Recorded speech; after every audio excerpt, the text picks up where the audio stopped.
Computer की speed तेज करने के लिए क्या करते हैं, विंडो आर प्रेस करते हैं, परसेंटाइल टेम्प परसेंटाइल, ठीक है। ये आपको सीएमडी में रन डायलॉग बॉक्स में लिखना है, percentile temp percentile, enter press करेंगे तो आपके कंप्यूटर में टेम्परेरी फाइल्स हैं जो आपके कंप्यूटर को जबरदस्ती स्लो करती हैं, इनका भी कोई काम नहीं है। सेलेक्ट ऑल, शिफ्ट के साथ डिलीट, शिफ्ट के साथ क्यों दबाया, परमानेंट डिलीट करने के लिए। यस कर दूंगा, कितनी थी 800 कुछ थी, ये लो, और आगे डिलीट पेल देना और इसको सुन के स्किप कर देना। अब देखिए थोड़ा सा मामला आपका क्या हो जाएगा, तेज हो जाएगा। ये देखो हुआ तेज थोड़ा सा पहले है भैया, बिल्कुल बता रहे। जब आपका कंप्यूटर स्लो काम करने लगे तो विंडो के साथ आर दबाना है, क्या खुलेगा, रन का डायलॉग बॉक्स ओपन होगा। इसके अंदर आपको ये लिख देना है परसेंटाइल टेम्प परसेंटाइल, ठीक है, और एंटर मारना है तो आपके सामने टेम्परेरी फाइल्स का फोल्डर खुल जाएगा। इसे सेलेक्ट करना है, शिफ्ट के साथ डिलीट कर देना है और उसे यस कर देना है। ये पूछेगा do the all icon, skip कर देना, जितने डिलीट हो जाएंगे, जो रहेंगे उन्हें रहने देना, पता लगे विंडो भी उड़ा लो, ठीक है। तो उसके बाद आपका सिस्टम क्या हो जाएगा, पहले से तेज हो जाएगा, है ना, तेज हो जाएगा। ऑटो सम का किसका फॉर्मूला है, ऑटो सम, अल्ट के साथ इक्वल टू, यहां लिख भी देता हूं, अगर मैं अल्ट बटन के साथ बराबर का चिन्ह दबाऊंगा तो एक फॉर्मूला रन हो जाएगा जो होता है किसका फॉर्मूला, सम का, ऑटो सम का। ये फॉर्मूला रन करना है आपको, कौन सा, अल्ट प्लस इक्वल टू, ठीक। तो अब आप देखिए ये आपकी बैलेंस शीट थी, आप चाहते हैं ऊपर वाली सभी एलिमेंट्स को प्लस हो जाए, यहां पर कर्सर रखिए, आपको बहुत अच्छे से पता है, या तो आप कह रही हैं बराबर सम ब्रैकेट वहां से लेकर वहां तक दो बिंदु के साथ, रेफरेंस ऑपरेटर के साथ कर सकते हो। रेफरेंस ऑपरेटर प्लस का फॉर्मूला डायरेक्ट लगाना है, अल्ट बटन को दबाए रखिए, बराबर का चिन्ह दबाइए, ऑटोमेटिक फॉर्मूला लग गया, बराबर सम E4 से लेकर E15, ये फॉर्मूला लगा ना, और ऊपर वाले आइटम सेलेक्ट हो गए, ठीक है। अब ये दो ही रूपों में काम करता है, ध्यान रखना है, वर्टिकल या फिर हॉरिजॉन्टल। एक इंपॉर्टेंट और बात, अल्ट प्लस इक्वल टू जब आप लगाएंगे तो वो जहां लगाएंगे उसके ऊपर वाले सेलों के लिए काम करेगा या जहां लगाएंगे उसके लेफ्ट वाले सेलों के लिए काम करेगा। अल्ट प्लस इक्वल टू कभी राइट वाले सेलों के लिए और डाउन वाले सेलों के लिए काम नहीं करता। कारण बता रहा हूं, जैसे कारण क्या है, उदाहरण यहां पर लिखा तो ऊपर वाले सेलों के लिए रन कर गया, ठीक है। यहां पर लगाया, ये देखो यहां पर भी लगा देता हूं, अल्ट प्लस इक्वल टू, तो यहां के लिए भी रन कर गया, देखो अल्ट के साथ इक्वल टू दबाया ऊपर वालों के लिए, ठीक। अगर मैं यहां पर रखता हूं, अल्ट प्लस इक्वल टू दबाता हूं, ये देखो, तो देख रहे हो जहां जहां तक उसने नंबर थे लेफ्ट साइड पर उसको कंसीडर कर लिया, ठीक। अगर मैं इसके राइट में रख के अल्ट इक्वल टू दबाऊंगा तो वो कुछ कंसीडर नहीं करेगा।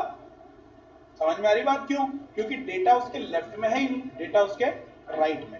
अगर मैं किसी सेल के नीचे के लिए, अगर मैं यहां पर रख रहा हूं कर्सर और इसके नीचे डेटा नहीं है, अल्ट प्लस इक्वल टू लगाऊंगा तो आप देखोगे उसके ठीक ऊपर वाले सेल के लिए उसने एक डिजिट ली, समझ रहे हो, नीचे वाले सेल के लिए क्या ली ही नहीं।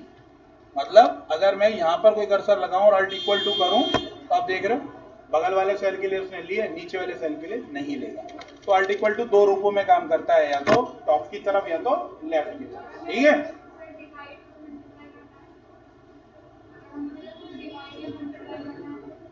डिवाइड मल्टीप्लाई करना है तो देखो, ये तो शॉर्टकट कमांड थी, अल्ट इक्वल टू सम की।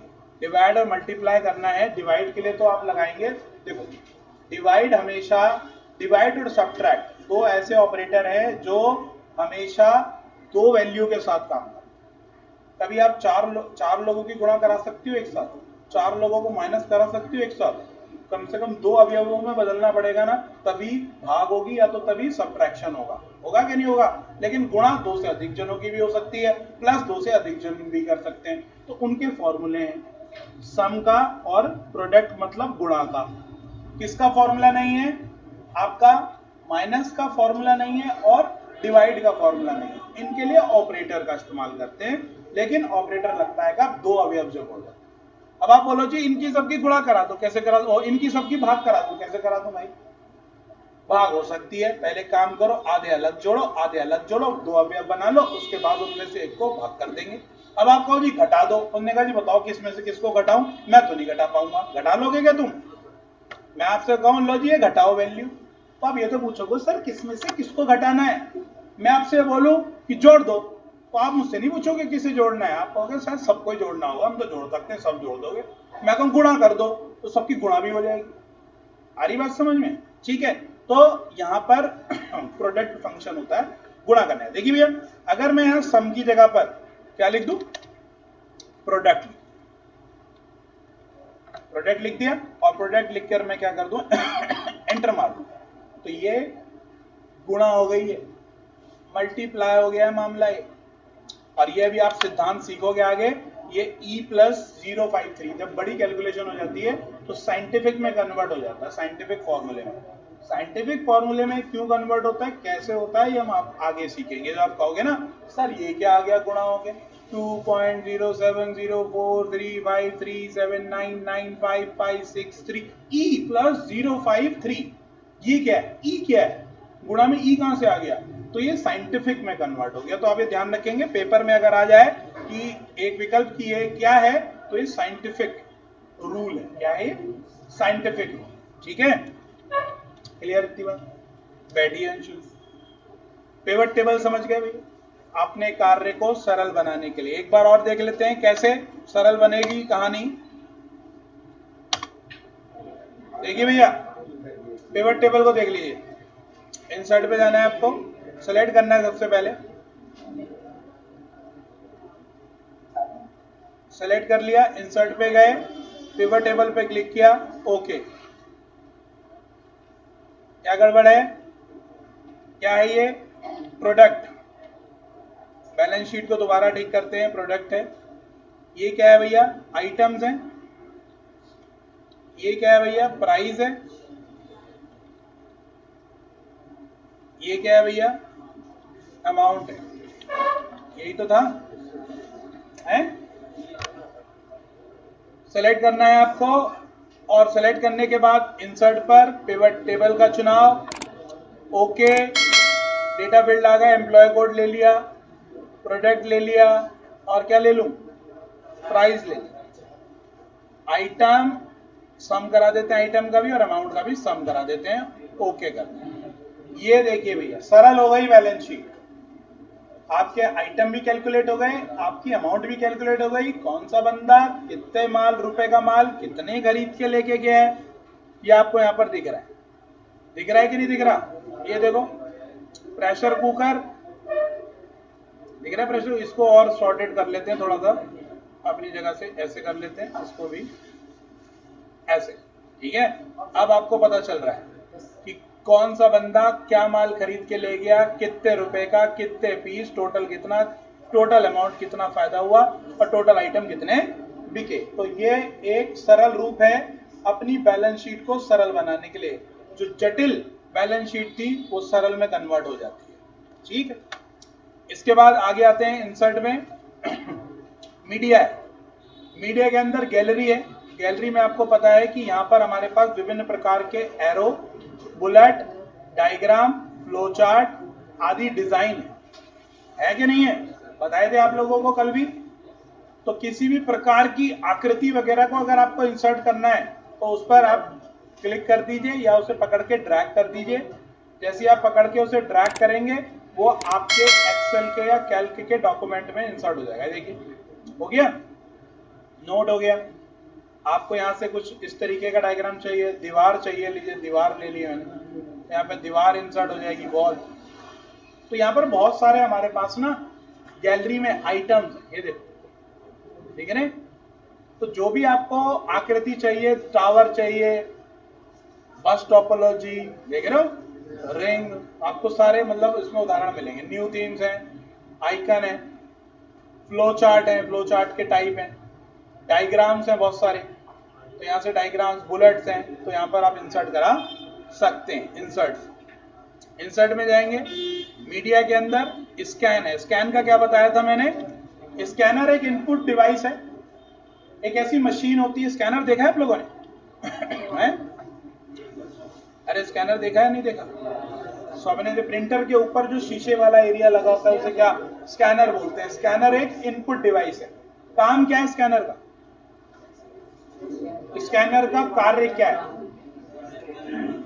स्कैनर का काम किसी भी प्रकार के प्रतिलिपि को स्कैन करके उसकी इमेज में कन्वर्ट करके सिस्टम के अंदर इंसर्ट कराने का काम किसका है? स्कैनर का। ठीक है, किसका काम है? स्कैनर का, है ना। तो स्कैनर का काम होता है स्कैन करके इंसर्ट कराने का। तो मीडिया के अंदर आपको स्कैनर है। जब आप सिस्टम के साथ स्कैनर जोड़ दोगे तो आप किसी भी कागज को रखिए, वो स्कैन होके इमेज के रूप में कहां चला जाएगा? आपके सिस्टम के अंदर चला जाएगा, कैल्क की शीट में आ जाएगा। ऑडियो वीडियो से क्या होगा भैया? किसी भी प्रकार का ऑडियो, आवाज, वॉइस या किसी भी प्रकार का वीडियो कंटेंट अगर आप अपनी कैल्क शीट पर लगाना चाहते हैं तो इस विकल्प से लगा सकते हैं। प्रश्न बनेगा कि ऑडियो वीडियो इंसर्ट कहां से कराते हैं? तो ऑडियो वीडियो इंसर्ट कराते हैं हम यहां से मीडिया के अंदर ऑडियो और वीडियो वाले ऑप्शन। ऑब्जेक्ट का काम क्या है? यहां पर था पहला फॉर्मूला ऑब्जेक्ट। फॉर्मूला ऑब्जेक्ट पर मैंने क्लिक किया तो आप देखोगे यहां पर क्या है, कल ये शायद तुमसे मिस हो गया था। यहां से आपको विभिन्न प्रकार के ऑपरेटर मिल रहे हैं, मतलब गणितीय समीकरण बना सकते हैं। हमने राइटर में सीखा था मैथमेटिकल समीकरण बनाने के लिए यहां पर ऑप्शन मिलेगा आपको। यहां पर बहुत सारे जो मैथमेटिक्स के रिलेशन है, equal to, greater than, mod, ठीक है, नॉट इक्वल टू, फंक्शन, ये देखो sine theta, cos theta, tan theta या टैन 60, जो भी आपको लिखना है कैलकुलेशन बनाने के लिए ब्रैकेट्स के फॉर्मेट में, ये देखिए ब्रैकेट, और कुछ बने बनाए फॉर्मूले भी मिलेंगे आपको यहाँ पर प्री डिफाइंड। ठीक है, एग्जांपल्स में आप देख सकते हैं, ये देखिए F बराबर m इंटू ए, E बराबर mc स्क्वायर, C बराबर श्रीधराचार्य सूत्र। ठीक है, ये मैथ्स में आप लोग पढ़ के आए होंगे हैं? अरे मतलब अब आपने वो पढ़ लिए, ठीक है, आपने वो पढ़ लिए, अब आप समीकरण बना सकते हो। अब आपको गुणा भाग नहीं करनी है, अब आपको ये समीकरण को डिजाइन करना है। इसका इस्तेमाल ज्यादातर गणितीय प्रश्न पत्र बनाने के लिए किया जाता है। भैया मैं आपसे बोलूं ना लैम्डा, या ये क्या है, समाकलन का साइन, इंटीग्रेशन, किसी के पापा से नहीं बनेगा इंटीग्रेशन। इस पे है ही नहीं सिंबल, कीबोर्ड में नहीं इंटीग्रेशन का सिंबल, कहां से बना लोगे आप? साइंटिफिक है रूल। तो उसके लिए आपको यहाँ पर एक्सप्रेशन दिए, आपको लैम्डा चाहिए, थीटा चाहिए, बीटा ना बने तो बीटा का सिंबल देखा, अल्फा, बीटा, गामा, तो ये लैम्डा, पाई, पाई ना बने। अब देख के तो गुस्सा आ रहा होगा, अभी निकले हो इससे पार है गणित में। चलिए भैया, तो आप समीकरण बना सकते हैं भैया। देखिए हम यहां पर ओएलई ऑब्जेक्ट पर गए, अब आता है इसमें क्यूआर कोड और बार कोड। क्यूआर कोड और बार कोड क्या करता है? मैंने कल भी बताया था आपको कि क्यूआर कोड और बार कोड जनरेट कर सकते हो आप अपना खुद का। ठीक है, यहां पर कोई भी यूआरएल या कोई भी टेक्स्ट दे दूंगा, वो कन्वर्ट हो जाएगा किसमें? मैं यहां पर दे देता हूं www.youtube.com/ajutag0509 और ये रहा हाई, क्यूआर कोड में कन्वर्ट करना है, ओके। जैसे मैंने ओके किया तो आप देखेंगे स्क्रीन पर एक क्यूआर कोड शो हो गया है। अपने मोबाइल से स्कैन करेंगे, YouTube का चैनल खुलेगा। जिसने कल सब्सक्राइब नहीं किया था आज कर लेना, ठीक है। आप इसे जैसे स्कैन करोगे तो क्या होगा, देखो ये कैमरा ओपन है, जैसे मैंने इसको स्कैन किया तो ये YouTube का एक ऑप्शन आया, तो जैसे मैं इसे ओके करूंगा तो मुझे सीधे मेरे चैनल पे पहुंचा। ठीक है, तो आप इसको सब्सक्राइब कर लेना स्कैन करके। ठीक है, ये वीडियो डल जाएगी, वहां से आप स्कैन कर लेना। ठीक, क्या कह रहे हो भैया? चलिए, तो ये क्यूआर कोड बना दिया। अब बेटा कुछ कह दूंगा, वीडियो रोक के कह दूंगा, मत करो ड्रामा। मैं कई बार समझा रखा तुम्हें, अलग ही मूड में हो तो ऐसे डायलॉग पॉपुलर हो जाते हैं, मैं डाल दूंगा, ज्यादा करोगे बिना एडिट के। चलिए अब आप बार कोड ट्रेडिशनल तरीका है, क्यूआर कोड नए जमाने का, दुकानों पे हर जगह क्यूआर कोड दिख रहा है। आप किसी भी डेटा का ना बार कोड बना सकते हो। ओएलई ऑब्जेक्ट पे जाएंगे, क्यूआर कोड के अंदर ही जाके यहाँ पर ऑप्शन में चुन रहा हूं बार कोड। यहाँ पर आपको www यूआरएल देना है, केवल www.google.com, ठीक है, google.com। और जैसे मैं इसे ओके करूंगा तो आप देखेंगे कि बारकोड जनरेट हो गया। तो बारकोड रीडर से, शायद ये केवल बारकोड रीडर से स्कैन होता है, मैं चेक कर लेता हूं बारकोड रीडर से स्कैन होता है। इसके लिए आपको ना बारकोड रीडर चाहिए। क्यूआर कोड तो स्कैन डायरेक्टली हो जाता है फोन के कैमरे से, बीसीडी आता है बारकोड रीडर, बीसीआर, तो उससे आप इसको स्कैन करेंगे ना तो गूगल का पेज ओपन हो जाएगा। किसी ने कर रखा है फोन में क्या बारकोड रीडर? ठीक है, नहीं तो मैं आपको प्रैक्टिकल करके दिखाता। आप कोई बात नहीं, इसका वीडियो जब अपडेट हो जाएगा तो आप अपने फोन में ना एक एप्लीकेशन डाउनलोड करना, बारकोड रीडर वाला चलाओगे, उसको स्कैन करके देखना, गूगल का पेज ओपन होता है। तो ये प्रैक्टिकल आप खुद कर सकते हो, ठीक है, बना के देखना। आप अपनी डिटेल्स का, अपने फोन नंबर का, अपने नाम का क्यूआर कोड बना लो, प्रिंट आउट निकाल के उसे कहीं चिपका लो। अपने फेसबुक आईडी, इंस्टाग्राम आईडी का आप क्यूआर कोड बना लो, वहां से उसका लिंक कॉपी करो, लिंक को यहाँ पेस्ट कर दो, इंस्टाग्राम आईडी का क्यूआर कोड बन गया। उसको प्रिंट आउट निकालो, कहीं चिपका लो। उन्होंने कहा भाई कौन फोन के पीछे चिपका लो, उन्होंने कहा इंस्टाग्राम आईडी क्या, ले बेटे स्कैन कर ले। उन्होंने कहा भाई तेरा फोन, अपना वीसीएफ फाइल, फोन नंबर लिख दो यहाँ नाम के साथ। उन्होंने कहा यार फोन नंबर दे दे अपना, ले बेटे स्कैन कर ले। स्कैन करते उसके फोन में तुम्हारा फोन नंबर पहुंच गया। तो ये लेटेस्ट जमाना है, नई तकनीक, इसका इस्तेमाल करिए। इसके बाद ओएलई ऑब्जेक्ट का मैंने आपको काम बताया था कल। किसी निश्चित सॉफ्टवेयर पर रहके किसी अन्य सॉफ्टवेयर की विशेषताओं का लाभ उठाने के लिए हम किसका इस्तेमाल करते हैं? ओएलई, ऑब्जेक्ट लिंकिंग एम्बेडेड, इसकी फुल फॉर्म।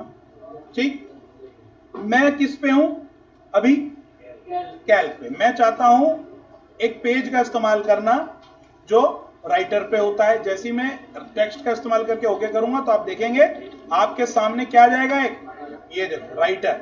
अगर ये राइटर है भैया तो DTF3 वाली कमांड हमारी रन करेगी, जो यूनिवर्सल कमांड होती है टेक्स्ट को लाने के लिए। राइटर पे अगर DTF3 प्रेस करूंगा तो आपको पैराग्राफ मिलता है। मिला? तो हम अभी है किस पे? कैल्क पर। लेकिन ये डेटा कहां से आ गया? राइटर का।